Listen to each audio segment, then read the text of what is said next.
প্রায় 200 বছর আগে পিরোজপুরের কাউখালীর সোনাকুড়ি শুরু হয়েছিল মৃৎশিল্পের যাত্রা। সময়ের সাথে তা ছড়িয়ে পড়ে পিরোজপুর সদর, মঠবাড়িয়া ও নাজিরপুরেও।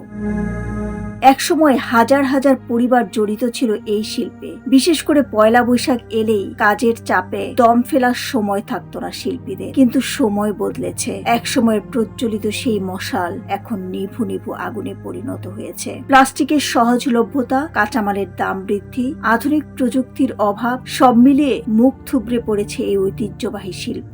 ইতিমধ্যে শত শত পরিবার ছেড়ে দিয়েছে পূর্বপুরুষের এই পেশা। মৃৎশিল্পীরা বলেন, আগে অনেক খেলনা আইটেম বানাতাম, এখন আর চলে না, তাই আর বানাই না। প্লাস্টিকের খেলনা বের হওয়াতে এখন আর মাটির খেলনা চলে না। আমাদের অনেক কষ্ট। সরকার যদি একটু সাহায্য করত তাহলে আমাদের জন্য ভালো হতো। খেলনার জিনিস বিভিন্ন আইটেমের আমরা মাল বানাইতাম, তার জন্য আমরা এখন ওটা আর চলে না কারণ ওই প্লাস্টিক নিয়া তারা উপস্থিত করিয়া সুন্দর সুন্দর বানাইয়া তারা বেচে।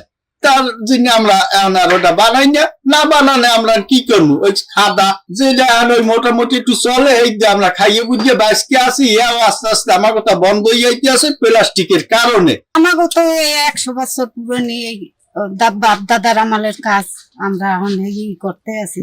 আমরা অন্য কাজ তো পারি না, করতে পারি না। এই আমাকে পোলাপানে কিছু কিছু অনেকে চাকরিতে গেছে, কিন্তু সবাই তো আর পারে না। আমাকে করিয়েই খাইতে হয়। আমাকে আগে মেলায় অনেক মাল টাল চলতে, এখন আর চলে না। প্লাস্টিকের খেলনা বাইরে আমাকে তো এখন অচল হয়ে গেছে। পিরোজপুর সদর উপজেলার নির্বাহী কর্মকর্তা মামুনুর রশিদ বলেন, পিরোজপুরের মৃৎশিল্প দীর্ঘদিনের ঐতিহ্যবাহী একটি শিল্প। বাংলা নববর্ষে তারা একসময় কর্মব্যস্ত দিন কাটাতো, কিন্তু এখন চিত্র ভিন্ন। যুগের সাথে তাল মিলিয়ে এই শিল্পের আধুনিকায়ন করা হলে এই শিল্প আবার ঘুরে দাঁড়াতে পারবে। পিরোজপুর সদর উপজেলার মৃৎশিল্প দীর্ঘদিনের ঐতিহ্যবাহী ও শতাধিক পরিবারের কর্মসংস্থানের প্রধান নিয়ামক। বাংলা নববর্ষ সহ বিভিন্ন উৎসবে তারা একসময় কর্মব্যস্ত সময় পার করত। যুগের চাহিদার সাথে তাল মিলিয়ে এ শিল্পের আধুনিকায়ন করতে পারলে হারানো ঐতিহ্য ফিরিয়ে আনা সম্ভব।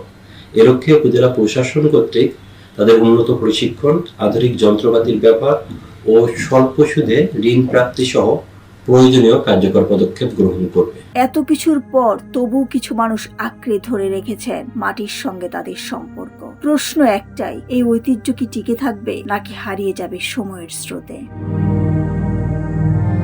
দিলরুবা খান, ন্যাশনাল ডেস্ক, সোনালী নিউজ।